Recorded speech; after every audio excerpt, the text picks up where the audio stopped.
Hey, welcome. I'm here today to go through a passing pattern session that I took the girls through. So let's get at it.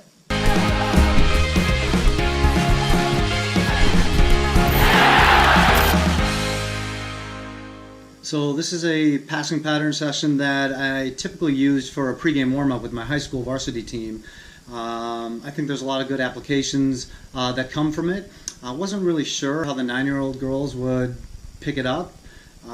But I wanted to give it a shot and see what happens. So here you'll see the setup. We're in a 20 by 30 grid. Ideally, we have 10 to 18 girls in this activity. We need 6 field markers, 4 for the corners and 2 for the starting spots in the middle of the grid, and 4 soccer balls at opposite corners. You'll see here that 4 players end up working up the right side of the channel, and 4 other players work up the left side of the channel. We ended up with only 8 players at training, so I had to modify the activity a little bit. And again, same thing here, where you have 4 players working up the right side of the channel to start, and 4 other players working up the left side. So the start of the pattern is triggered when player 2 checks back towards player 1 and demands the ball. But player 1, instead of playing into player 2, skips player 2 and plays into player 3. Player 2 then spins to receive a layback pass from player 3, and then knocks the ball into player 4, who then dribbles along the end line to the opposite corner where the sequence started. Each player in that sequence then follows their pass and ends up at a new starting position for the next time the pattern's run. So in the beginning I started with 1 soccer ball just to make sure that the girls understood the pattern. But then once we get going, we have 2 soccer balls starting at opposite corners, so 8 players are active in the activity. There are a number of variations that we can add into the activity once the girls understand and get comfortable with the first phase, and I'll show you a little bit about those later. All right, ladies, play. Come on, Belle. Good. Back to Emerson. Good. Into Mila. Good. Rotate up. Dutch speed dribble across. Go, Kenny. Speed dribble. Kenny, speed dribble across. Then wait for Dutch to get here. And now we'll reset again. Charlotte, coming from here. You're up this side, Charlotte. Good. Go on, Kenny. Go on, Kenny. Go on, Kenny. Good. Back to Mickey. Good. Char, you're going to be where Bean is next. Go, Bean. Speed dribble across. Go. Come on, Bella. Get here. Make sure you and Bella are ready to go. It goes up, back, and then through. That's the pattern we're doing. Up, back, through. Both sides. Bean to Mickey, Mickey to Kenny, Kenny to Emerson. But I need Kenny and Dutch to demand the ball first, and then it's going to go past them. Okay, go. Come on, Bella, play. Good. You need to demand the ball. Maddie, come on, Maddie. That's too slow. Wait till they're both ready. Come on, Dutch, Kenny, go, play. Good. Dutch back to Bella. Come on, Bella, open up.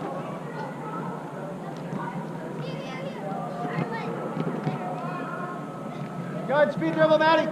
Go, Mickey. Good hang. So as you can tell here early on, we really look like Barcelona in our passing. No. It's pretty sloppy. And at this point, I was second-guessing whether or not the girls would be able to pick it up.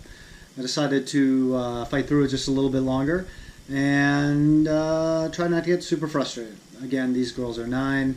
I have high expectations for the group, and self-admittedly, sometimes I might be a little over-demanding with the girls. But I think I can do that because I feel that they feel it comes from a position of truly caring about them, truly believing in their potential, which I've talked to them about a number of times. And I feel as long as the girls feel that I'm in their corner and that my criticism or critique of them comes from a place of wanting them to get better and be the best players that they can be, I think I'm able to be more demanding with this group than I would be with any other 9-year-old group. So in an effort to try to get the girls a little more focused in the activity, because again, it was pretty loosey-goosey up until this point, I basically implemented a race and a little bit of a competition. The 4 girls working up the right side of the channel would be a team, and the 4 girls working up the left side of the channel would be a team for each sequence. And what I'm calling a sequence is the initial pass into a target, the target laying it back, and then the pass through into another target, and that final player dribbling across the opposite end line to end up at the cone kitty corner to where that group started.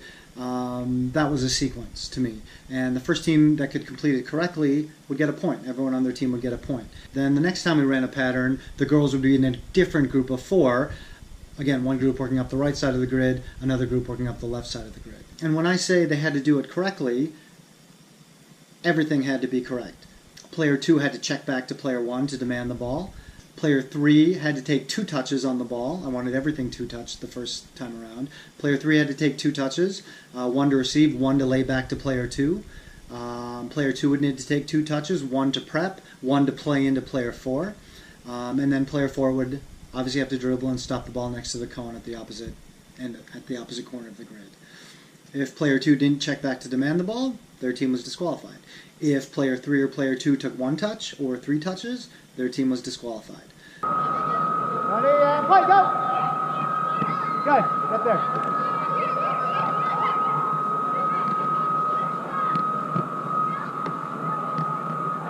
And both are disqualified. Ready again. Ready again, both disqualified. No one did it right.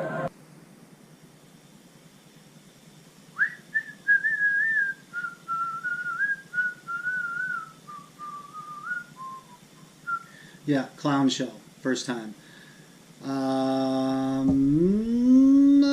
Let's see what happens. That wasn't very good.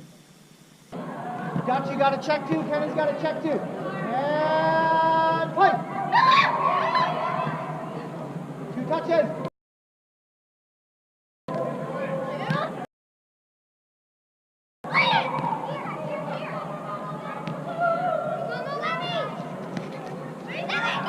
Okay, both teams are disqualified. Maddie took 1 touch. Kenny took 3 touches. Everything's got to be 2 touch. Back again. That didn't work out too well.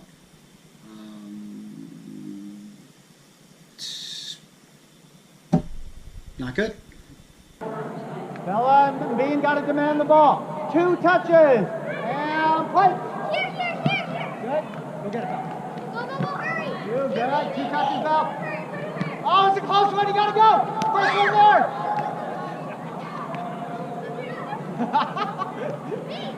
Point for Mickey's group. So everyone in Mickey's group gets 1 point. I hope the camera got that many. All right, ready? That looked better. And play. Here. Good, go get it. 2 touches. Good. And it's going to be close again. It's going to be close again. Point for Kenny's group. Everyone in Kenny's group gets a point. So, Charles, how many points do you have? 3. Maddie, how many points? 2. Kenny. 3. 3. Ricky, how many points? 1. Dutch. 0. Emerson, 0. Bella, 0. Okay, ready. And play.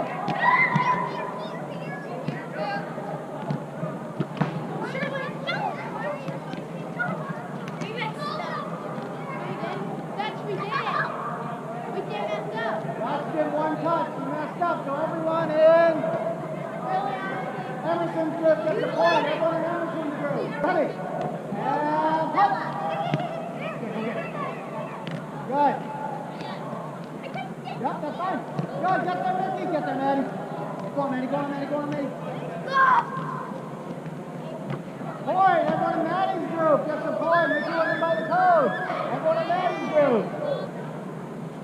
And play.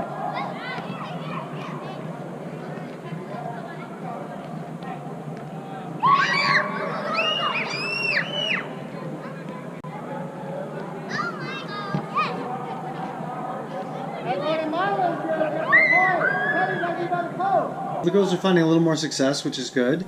So I wanted to challenge them a little bit with another variation, a little more difficult. This time player 2 and player 3 in the middle had 1 touch.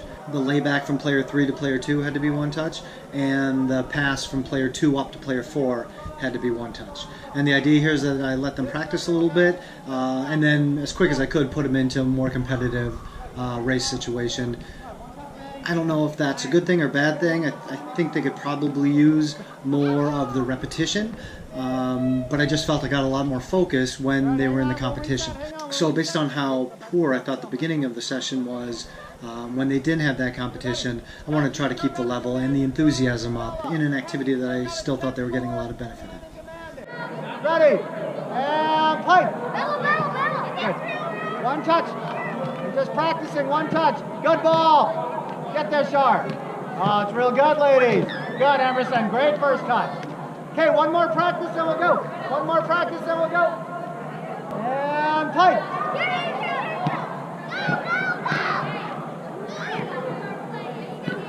Fine, just practice. Good. So I talked to the girls a lot about trying to make it easy for their teammates. And here's a great example. Up the left side of the grid, you'll see Maddie makes a good crisp pass into Bean's feet. It's rolling on the turf. Bean's easily able to play one touch back to Charlotte. And again, Bean's pass back to Charlotte is good, crisp, rolling on the turf. And Charlotte's able to play a good one-touch ball forward into Kenny's feet. On the other side of the grid, Mickey gets underneath the ball a little bit with the first pass, and you'll see it kind of bouncing into Bella. Then Bella, trying to also play one touch, knocks a ball back to Emerson, which is also bouncing, and Emerson's forced to take another touch before she plays the ball forward again into Dutch. And all those touches take time, and if we want to play as quickly as possible, we want to make it easy for our teammates to play one touch. Here you'll see Dutch kind of falls asleep a little bit and plays the first pass into the wrong player. So up the left side, disqualified, move on to the next one. But the sequence up the right side of the grid is pretty good.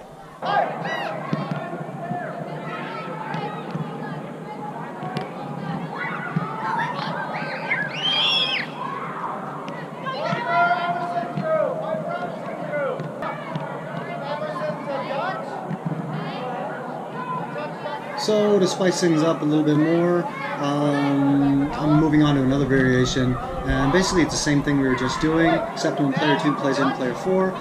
Now player 4 and player 3 execute a quick little give and go before player 4 dribbles to the opposite.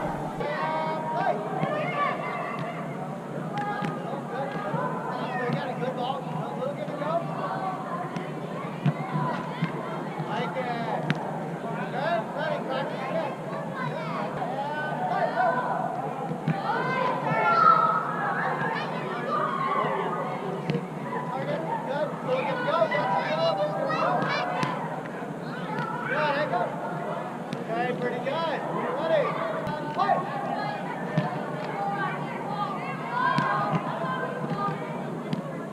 You gotta get to the ball. We're gonna go. Good. Good. Get to the ball. Point for balance crew. Oh no, missed the code. Point for Bean crew. Don't miss the code. She didn't stop the ball there. And play. Bella. Good. How do you go, Hopper? Short. Good. Good. Oh, that was good, Maddie. Short. Go. Point for Charlotte's crew. Charlotte's crew. Ready? Play.